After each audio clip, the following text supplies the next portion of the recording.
All right, David, thank you. All that melting snow has to go somewhere, right? And with the warm temperatures and sunshine, groundwater is rising and some pumps are kicking into high gear. Taylor Zeeble joining us live now with what homeowners really should be checking right now. What is it, Taylor?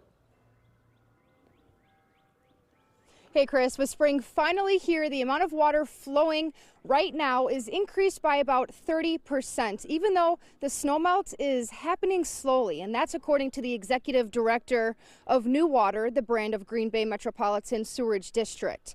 So as a homeowner, now is the time to check your sump pumps, making sure they are plugged in and able to run when the water fills up. You don't want your basement at risk of flooding. It's important to remember that your sump pump should be going out to your lawn or a stormwater connection provided by your municipality.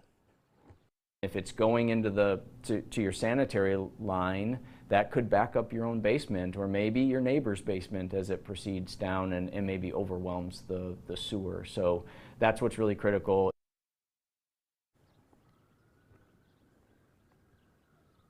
A sump pump that's illegally connected to the sanitary sewer drain can flow into the wastewater treatment plant and make it more difficult to mitigate flooding. Reporting live in Green Bay, Taylor Zeeble, Action 2 News.